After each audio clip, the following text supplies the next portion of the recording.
నమస్కారం. PCN వార్తలకు స్వాగతం. వార్తల్లోని ముఖ్యాంశాలు.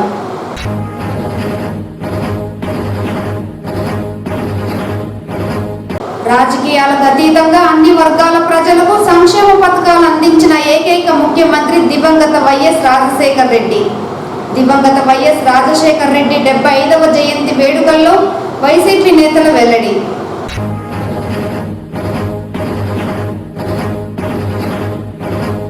ప్రజా సమస్యల పరిష్కార వేదిక కార్యక్రమంలో భాగంగా ప్రజల నుండి అందే ఫిర్యాదులను తక్షణమే పరిష్కరించాలి. అధికారులను ఆదేశించిన నగర commissioner Aruna.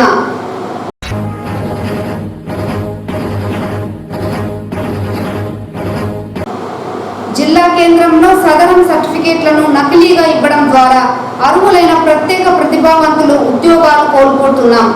Chittoor district association of deaf president Dhanunjayulu ఆవేదన. వార్తల్లోని వివరాలు.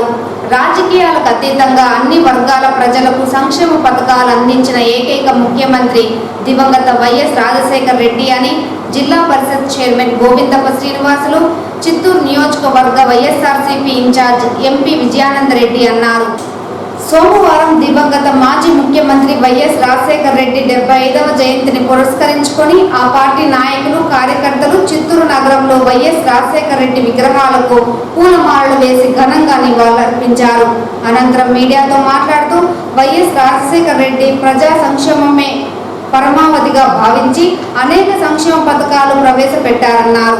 ఇందులో భాగంగానే 108, ఆరోగ్యశ్రీ, 104 తదితర సేవలను దేశంలోనే ప్రధానంగా ప్రవేశపెట్టిన ముఖ్యమంత్రి వైఎస్ రాజశేఖర్ రెడ్డి అని కొనియాడారు.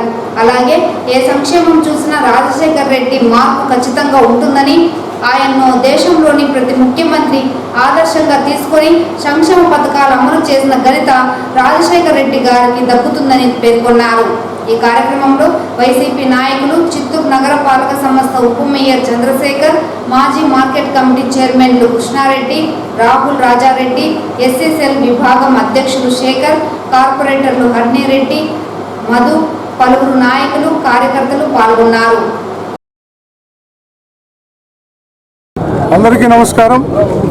ఈరోజు స్వర్గసీయ వైఎస్ రాజశేఖర్ రెడ్డి గారి 75వ జయంతి సందర్భంగా వాళ్ళకి ఘనమైన నివాళులు అర్పిస్తూ ఆయన చేసినటువంటి సేవలు స్మరించుకుంటున్నాం. ముఖ్యంగా రైతాంగానికి ఉచిత విద్యుత్తు, రైతులకు రుణమాఫీ, విద్యార్థులకు ఫీజు రియంబర్స్మెంటు, ఆరోగ్యశ్రీ, అక్క చెల్లెమ్మలకు 0 వడ్డీ పథకం, ఇలా అనేక పథకాలు తేవడమే కాకుండా అప్పుడే ప్రతి కుటుంబానికి 2 సెంట్లు స్థలం ఇచ్చి ఇల్లు నిర్మించడం కూడా వైఎస్ రాజశేఖర రెడ్డి గారి హయాంలో జరిగాయి. అలాంటి నాయకుడు ఈ మధ్య మన మధ్య లేకపోవడం చాలా దురదృష్టకరం. లేకపోయినప్పటికీ వారు తలైన జగన్మోహన్ రెడ్డి గారి ఆధ్వర్యంలో ఈ రాష్ట్రంలో అనేక సంక్షేమ కార్యక్రమాలు జరుపుకున్నాం, ఇంకా కూడా జరుపుకునేదానికి ముందుకు వెళ్తాం అని చెప్పి తెలియజేస్తూ, రాబోయేటువంటి కాలంలో ఎవరు అధైర్యపడకుండా ముఖ్యంగా వైఎస్ఆర్సీపీ శ్రేణులందరూ కూడా మేమందరము అండగా ఉన్నాం. స్థానికంగా విజయానంద రెడ్డి గారు ఉన్నారు, నేనున్నాను, పెద్దిరెడ్డి రామచంద్రారెడ్డి గారు ఉన్నారు. కాబట్టి భయపడకుండా మనం ఇచ్చినటువంటి సంక్షేమాలు అందరూ లాభం పొందారు. దాదాపు 100% కుటుంబాలు లాభాలు పొందాయి. అలాంటి సందర్భంలో మనం వెనకడుగు వేయకుండా రాజశేఖర రెడ్డి గారి ఆశయాలు, జగన్మోహన్ రెడ్డి గారి ఆశయాలు ముందుకు తీసుకోవాలని కోరి మనవి చేసుకుంటున్నాం. ఈరోజు స్వర్గీయ వైఎస్ఆర్ 5వ జయంతి సందర్భంగా జిల్లా పరిషత్ హాల్లో ఆయన విగ్రహం దగ్గర ఈరోజు మా అందరూ నాయకులందరి సమక్షంలో జన్మదిన వేడుకలు జరుపుకోవడం జరిగింది. మీరు చూస్తే 2 తెలుగు రాష్ట్రాల్లో ఆయన ఎప్పటికీ కూడా భౌతికంగా లేకపోయినా చిరస్మరణీయుడు. ఆయన ఎప్పటికీ కూడా ప్రజల మనసులో నిలిచిపోయే వ్యక్తి. ఇందాక మా చైర్మన్ గారు చెప్పినట్టు ఈ దేశానికే పరిచయం చేసింది 108, 104 ఆరోగ్యశ్రీ అనేది పరిచయం చేసిన వ్యక్తి వైఎస్ రాజశేఖర రెడ్డి గారు. అదేవిధంగా రైతులు కష్టంలో ఉన్నప్పుడు ఉచిత కరెంటు, అనేక పథకాలు ఆయన చేసినవి ఎప్పటికీ కూడా మరిచిపోలేనివి. కాబట్టి ఎప్పటికీ కూడా భౌతికంగా లేనప్పటికీ కూడా ఆయన చిరస్మరణీయుడు. అదేవిధంగా వాళ్ళ తనయుడు వైఎస్ జగన్మోహన్ రెడ్డి గారు పేదల పక్షపాతి. అతను కొనసాగించినటువంటి సంక్షేమం, అభివృద్ధి అన్నీ కూడా ఈరోజు ప్రజలకు ప్రతి ఒక్కరికి కూడా అందినాయి. ఈరోజు కొన్ని తప్పుడు హామీలతో మనకు ప్రజలు కొంత దూరం అయినా మనం ప్రతిపక్షంలో ఉన్న పాలకపక్షం చేసేటువంటి తప్పులను ఏదైతే ఉందో ప్రజల పక్షాన పోరాడడానికి మనమందరం ఒక సైనికులుగా నిరంతరం ప్రజలకు సేవ చేసే దాంట్లో ముందుండి జరిపిస్తాం. ఈ వైఎస్ఆర్ జయంతి సందర్భంగా మీ అందరికీ కూడా మేము తెలియజేసుకుంటున్నాం. పబ్లిక్ గ్రీవెన్స్ రెడ్రెసల్ సిస్టంలో వచ్చే సమస్యలను వెంటనే పరిష్కరించాలని జిల్లా కలెక్టర్ సుమిత్ కుమార్ పేర్కొన్నారు.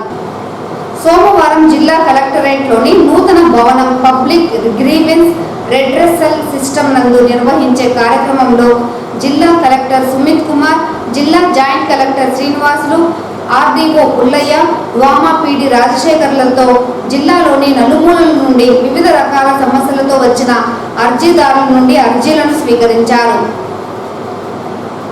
రెవెన్యూ శాఖకు సంబంధించి 171, డిఆర్ఓకు 5, నేషనల్ హైవేకి 5, పోలీస్ శాఖకు 3, డిఆర్డిఏ 4, నగర మున్సిపాలిటీకి 1, ఏపీఎస్ఆర్టీసీ 2, వామాకు 1, డీసీఓ ఏపీఎస్డబ్ల్యూఆర్ఎస్ 1, సమగ్ర శిక్ష 1. వివిధ ప్రాంతాల నుండి వచ్చిన అర్జీదారులు తమ సమస్యల అర్జీలను జిల్లా కలెక్టర్, జాయింట్ కలెక్టర్, డిఆర్ఓలకు అందజేశారు. ప్రజా సమస్యల పరిష్కారం నిమిత్తం నిర్వహిస్తున్న పబ్లిక్ గ్రీవెన్స్ రెడ్రెసల్ సిస్టమ్ కార్యక్రమానికి అందే సమస్యలపై సత్వరమే స్పందించడంతో పాటు నిర్ణీత గడువు లోపల సమస్యలను పరిష్కరించాలని జిల్లా కలెక్టర్ అధికారులను ఆదేశించారు. ఈ కార్యక్రమంలో వివిధ శాఖలకు సంబంధించిన జిల్లా అధికారులు తదితరులు పాల్గొన్నారు.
సర్టిఫికెట్లను నకిలీగా ఇవ్వడం ద్వారా అర్హులైన ప్రత్యేక ప్రతిభావంతులు ఉద్యోగాలు కోల్పోవడం జరుగుతోందని Chittoor district association of the deaf president Dhanunjayulu ఆవేదన వ్యక్తం చేశారు.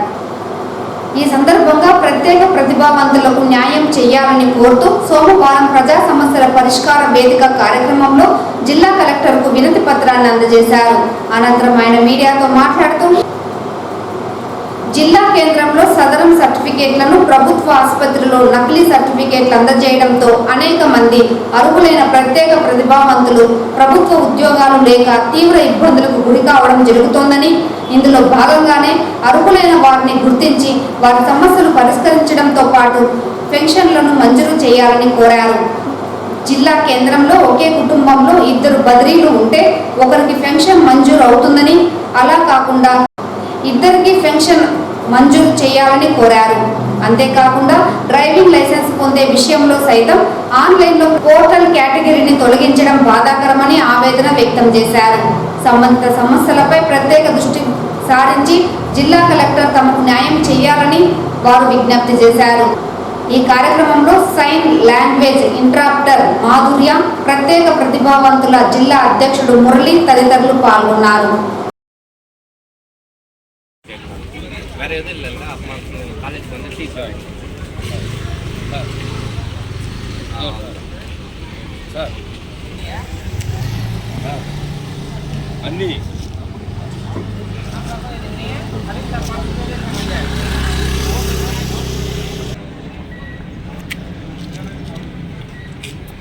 చిత్తూరు డిస్ట్రిక్ట్ డెఫ్ అసోసియేషన్ ప్రెసిడెంట్, జనరల్ సెక్రటరీ, అదేవిధంగా మెంబర్స్ అందరూ కూడా వచ్చాము. నేను ఇంటర్ప్రిటర్ని. ఇక్కడ మేము రావడానికి కారణం ఏంటంటే కలెక్టర్ గారిని కలిసి మా యొక్క సమస్యల గురించి వివరించడానికి రావడం జరిగింది. మా పెన్షన్స్ అనేవి చాలామందికి మా బదులలో పెన్షన్స్ కట్ చేయడం జరిగింది. దానివల్ల చాలా ఇబ్బందులు ఎదుర్కొంటూ ఉన్నాము. సో దానికోసం అనేసి పెన్షన్స్ తిరిగి పునరుద్ధరించడానికి కోసం అనేసి కలవడం జరిగింది. కలెక్టర్ గారికి చెప్పాము. కలెక్టర్ గారికి దానికి సంబంధించిన ఉత్తర్వులు జారీ చేశారు. అదేవిధంగా ఫ్యామిలీలో 2 బదిలీలు ఉంటే, 2 వికలాంగులు ఉంటే పెన్షన్స్ అనేవి కరెంటు బిల్ ఎక్కువ వచ్చిందనో ఇంకో కారణాల వల్ల వాళ్ళు పెన్షన్స్ అనేవి కట్ చేసేయడం జరిగింది. పెన్షన్స్ వాళ్ళకు కూడా ఇవ్వాలి అనేసి మేము కలెక్టర్ గారిని కలవడం జరిగింది, అర్జీ ఇవ్వడం జరిగింది. 2 ఉంటే ఆ 2కి కూడా పెన్షన్స్ ఇచ్చే విధంగా సహకరించాలని అడగడం జరిగింది. అదేవిధంగా మాకు అసోసియేషన్కి సంబంధించి ఒక రూమ్ని హెల్ప్ చేయవలసిందిగా కలెక్టర్ గారికి అర్జీ ఇవ్వడం జరిగింది. ఎందుకంటే బదులులైన మేము ఏదైనా మీటింగ్ పెట్టుకోవాలన్నా, దేనికైనా ఏవైనా విషయాలు చర్చించుకోవడానికి ఒక రూమ్ని కేటాయించవలసిందిగా కోరాము. అదేవిధంగా గత ప్రభుత్వంలో మేము పెళ్లి కానుక అని చాలా అప్లికేషన్లు పెట్టడం జరిగింది. కానీ ఇప్పటికే 1 ఇయర్ పైన అయిపోతుంది. కానీ ఇప్పటి వరకు కూడా మాకు వాటికి సంబంధించిన మనీ ఏవి రిలీజ్ అవ్వలేదు. వికలాంగులు పెళ్లి చేసుకుంటే ఇచ్చే పెళ్లి కానుక వారికి రావడం జరగలేదు. అదేవిధంగా మనం గవర్నమెంట్ హాస్పిటల్స్లో సదరన్ సర్టిఫికేట్లకు సంబంధించి చాలా తప్పులు జరుగుతూ ఉన్నాయి. ఎవరైతే నిజంగా బదిలీలై ఉన్నారో వారు చాలా వరకు ఇబ్బందులు ఎదుర్కొంటూ ఉన్నారు.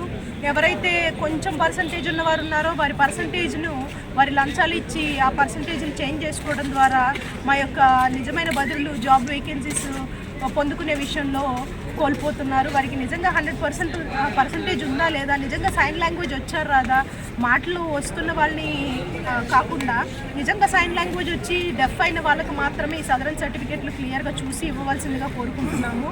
అదేవిధంగా ఆర్టీఓ ఆఫీస్లో మేము లైసెన్స్ కోసం, ఎల్ఎల్ఆర్ కోసం అప్లై చేస్తున్నప్పుడు ప్రతిసారి అది క్యాన్సిల్ అవుతూ ఉంది. ఎందుకంటే ఓహెచ్ కేటగిరీ కింద మమ్మల్ని చూపిస్తూ ఉంది, డెఫ్ లేదు అని అనేసి అంటూ ఉన్నారు. ఓహెచ్ వాళ్ళకి మాత్రం అవుతూ ఉంది, డెఫ్ వాళ్ళకి మేము అప్లై చేసే అప్లికేషన్లో కూడా ప్రాబ్లంలు వస్తూ ఉన్నాయి. సో ఆర్టీఓ ఆఫీస్లో ఆ యొక్క అప్లికేషన్లో ఉన్న డెఫ్కి సంబంధించిన డిజబిలిటీలో మమ్మల్ని చేర్చవలసిందిగా, ఐకాన్ ఇవ్వవలసిందిగా మేము కోరాము. దానికి సంబంధించి ఆర్టీఓ గారికి కూడా మేము మా వినతి పత్రాన్ని అందించడం జరిగింది.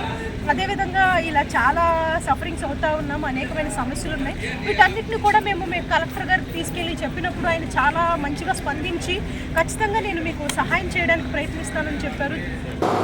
ప్రజా సమస్యల పరిష్కార వేదిక కార్యక్రమంలో భాగంగా ప్రజల నుంచి అందే ఫిర్యాదుల పరిష్కారానికి అధిక ప్రాధాన్యత ఇవ్వాలని కమిషనర్ అరుణ అధికారులను ఆదేశించారు. సోమవారం నగరపాలక కార్యాలయంలో ప్రజా సమస్యల పరిష్కార వేదిక కార్యక్రమాన్ని నిర్వహించి ప్రజల నుంచి వినతులను స్వీకరించారు. ప్రజల నుంచి అందిన వినతులపై అక్కడికక్కడే సంబంధిత అధికారులతో చర్చించారు. పీజీఆర్ఎస్ కార్యక్రమంలో అందే వినతుల పరిష్కారానికి అధిక ప్రాధాన్యత ఇవ్వాలని, వేగంగా క్షేత్ర పరిశీలన చేసి నివేదిక సమర్పించాలని ఆదేశించారు. ఇదే సమయంలో గతంలో అందిన వినతులు, కలెక్టరేట్ ద్వారా అందిన ఫిర్యాదుల పరిష్కారంపై చర్చించారు. సోమవారం నాటి కార్యక్రమంలో మెఫ్మాకు 5, పబ్లిక్ హెల్త్ 1, ఇంజనీరింగ్కు 2 చొప్పున మొత్తం 8 ఫిర్యాదులు అందాయి. ఈ కార్యక్రమంలో సహాయక కమిషనర్ రామకృష్ణుడు, ఎంఈ గోమతి, ఎంహెచ్ఓ అనిల్ కుమార్ నాయక్, విభాగాల అధికారులు పాల్గొన్నారు. జాతీయ గ్రామీణ ఉపాధి హామీ ఫీల్డ్ ఫీల్డ్ అసిస్టెంట్లను రెగ్యులర్ చేయాలని విజ్ఞప్తి చేస్తూ జిల్లాలోని ఫీల్డ్ అసిస్టెంట్లు సోమవారం చిత్తూరు జిల్లా కలెక్టర్కు వినతి పత్రం అందజేశారు. ఈ సందర్భంగా ఫీల్డ్ అసిస్టెంట్ల జిల్లా అధ్యక్షులు అన్నామలై మాట్లాడుతూ జిల్లా వ్యాప్తంగా సుమారు 700 మంది ఫీల్డ్ అసిస్టెంట్లు ఉన్నారని తెలిపారు. 17 సంవత్సరాలుగా NREGS ఫీల్డ్ అసిస్టెంట్లు గ్రామీణ ప్రాంతాలలో ఉపాధి పనులు కల్పించడంలో 100 రోజుల పని కల్పించడంలోనూ కృషి చేస్తున్నట్లు తెలిపారు. పనులు గుర్తించడం, చేయించడం ఫీల్డ్ అసిస్టెంట్ల పాత్ర కీలకమన్నారు. వీరికి ఉద్యోగ భద్రత, గౌరవ వేతనం కల్పించి రాజకీయ వేధింపులు ఆపాలని జిల్లా కలెక్టర్కు వినతి పత్రం సమర్పించారు. ఈ కార్యక్రమంలో ఫీల్డ్ అసిస్టెంట్లు పాల్గొన్నారు.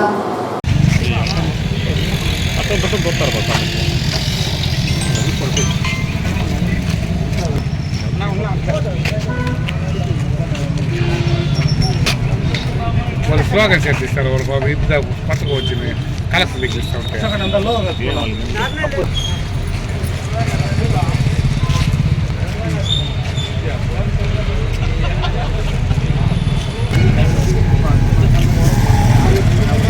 నువ్వు కూడా రా మూలక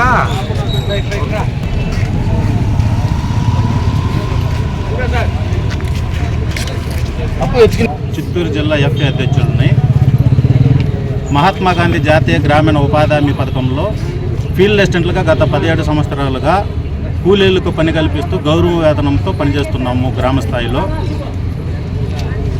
కొత్త ప్రభుత్వం ఏర్పడినప్పుడల్లా మమ్మల్ని అక్రమంగా తొలగించడం జరుగుతున్నది.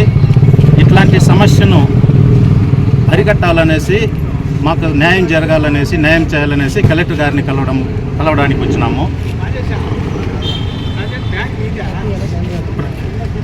మాకు ఉద్యోగ భద్రత కల్పించి గౌరవ వేతనం పెంచి మాకు న్యాయం చేయాల్సిందిగా కోరుచున్నాము. జిల్లాలో ఎంతమంది ఉన్నారు? జిల్లాలో 600. కనీసం ఇప్పుడు వస్తున్న జీతం వచ్చి 5,750 రూపాయల జీతంతో గౌరవ వేతనంతో పనిచేస్తున్నాము. కలెక్టర్ గారిని కలవడానికి వెళ్తున్నాము. తిరుమల శ్రీవారిని ఈ రోజు ఉదయం VIP విరామ సమయంలో పలువురు ప్రముఖులు దర్శించుకున్నారు. స్వామివారిని దర్శించుకున్న వారిలో ఉడిపి పీఠం పీఠాధిపతి Vidya Prasanna Tirtha Swamiji, Gurajala MLA Pattineni Srinivasarao, Uttar Pradesh labour minister Sunil Barrala, MLA Nimmakuru Jayakrishna వేరువేరుగా స్వామివారి సేవలో పాల్గొని మొక్కులు చెల్లించుకున్నారు. శ్రీవారి దర్శనార్థం తిరుమలకు విచ్చేసిన వీరికి ఆలయ అధికారులు స్వాగతం పలికి దర్శన ఏర్పాట్లు చేశారు. అనంతరం రంగనాథ మండపంలో వేద పండితులు వేద ఆశీర్వచనం చేసి స్వామివారి తీర్థ ప్రసాదాలను అందజేశారు.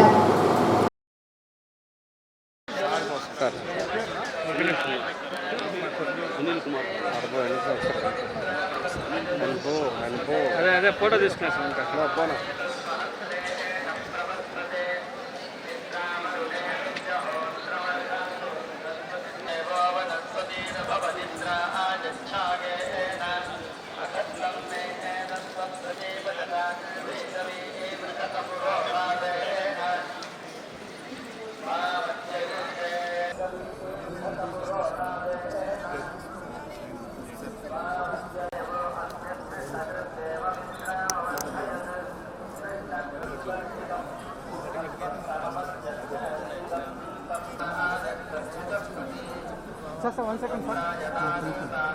ఈ వార్తలు ఇంతటితో సమాప్తం. నమస్కారం.